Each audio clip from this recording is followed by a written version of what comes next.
So the DJI Pocket Mini 3 has become one of my favorite companions in terms of my video content creation. Now I have the FX30, which I absolutely love as my main camera. I also have the Sony ZV-E10 as like a B+ cam, but then I have the DJI Osmo Pocket 3.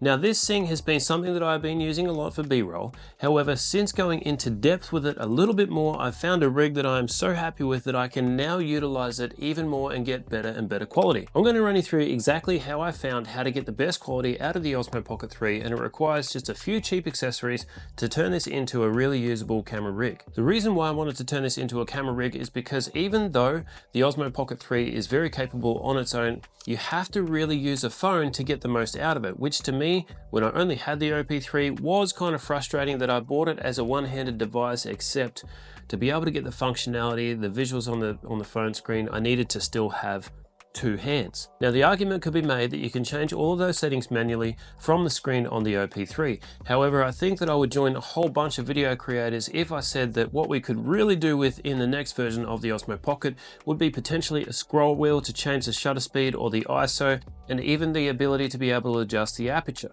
Now I don't want to go back into an analog age here, but those little scroll wheels really would help just the usability of the Osmo Pocket 3 with such a small screen. The auto settings in the Osmo Pocket 3 are great, but I don't really like how sometimes it overexposes it and then increases the shutter speed to get the image quality, and it just, even though that image quality is still good, it's not great and it can be a lot better. Also, just while we're on the topic of auto settings with the Osmo Pocket 3, I know that a lot of guys talk about having an ND filter.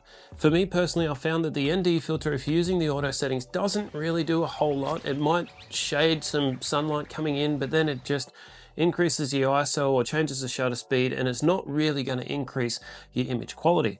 To get the best out of an ND filter with the Osmo Pocket 3 to have incredibly sharp images like this, you really do need to be using the manual settings and having full control over your shutter speed, giving it that 180-degree rule. First thing that you're going to need is you're going to need a little small rig clip under there. Now that is basically a cold shoe mount. You can mount it to the 1/4" thread under the bottom of your OP3. And then what I have is a really cheap little Temu mount like this. You see that you've got a cold shoe mount here. That's where the OP3 is going to go, and then I've got a 1/4" thread mount there. That's where the camera cage is going to go. When I say camera cage, obviously I mean phone cage, so I would just simply put the phone cage on here, get it to the right angle, and then I'm just going to slot the OP3 in behind there, and you can already see that this is starting to take shape. Now all of a sudden I have a one-handed camera rig, but it's not done yet because I want to add some audio and I also want to add some lighting. Little Temu light, really handy, not something that you're going to use all the time. You can pull this on, you can take this off, but in low light situations, if you're wanting that extra light, then I found that this really does help with the OP3.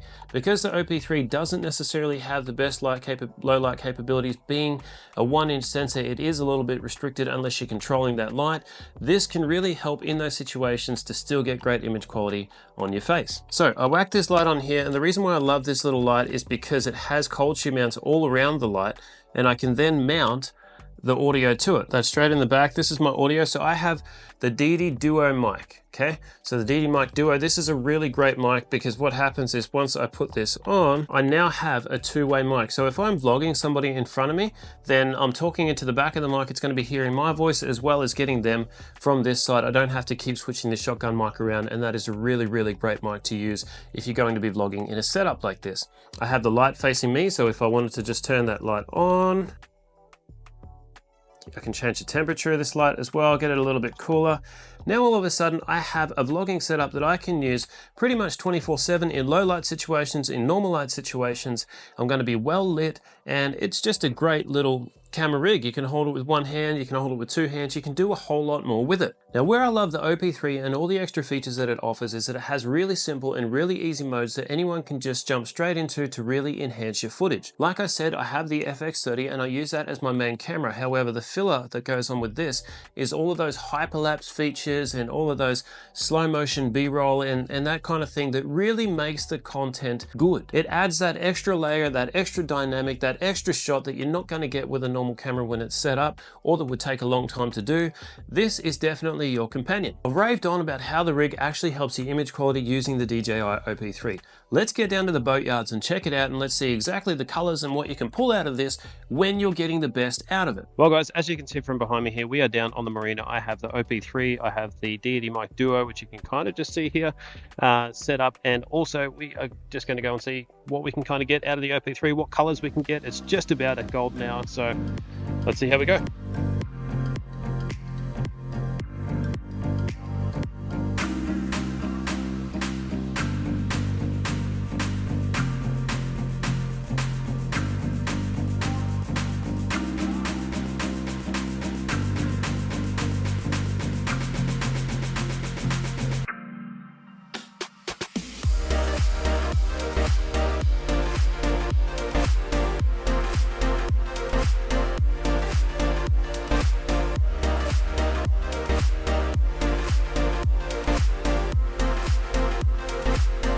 I mean, how cool was that? Like, I honestly believe that those colors, the crispness coming from the OP3 is absolutely sensational. It is a 1-inch sensor. It is 4K 50 frames per second that I filmed that in.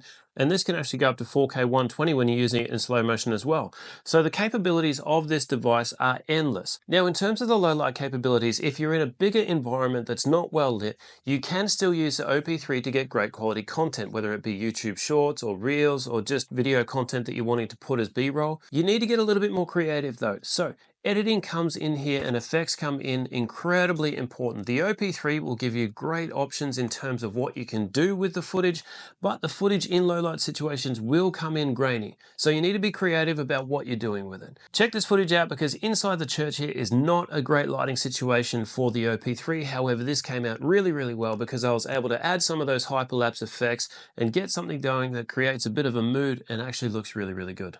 Well, we're praying for someone who needs better health. We're praying for someone that's settling into this beautiful state that you've given us as our home, family reconciliation. So that whole thing was done with the Osmo Pocket 3, and I'm just constantly impressed with what you can do with this device. If you grab a selfie stick like this, you can throw it on the selfie stick, you can get those really high cinematic shots that almost look like a drone, even though they're not, and you can really pull, again, I'm probably going to say it 100 times, you can really pull some incredible quality content from this little device. So if you haven't been able to get the best out of the Osmo Pocket 3, I hope this video has helped. You're gonna have to use your phone, get a couple of cheap accessories and rig it out like I have. You'll be able to adjust the ISO, you'll be able to adjust the shutter speed, you'll be able to really dial in the things that you need to have. And also in addition to that, you'll be able to see your zebras, you'll be able to expose your content correctly. One thing that I haven't mentioned with the Osmo Pocket 3 and trying to get the best image quality out of it is using D-Log. Now, D-Log is something that you can definitely use, and I would recommend that you enable zebras if you're going to use D-Log to make sure that you expose the footage correctly.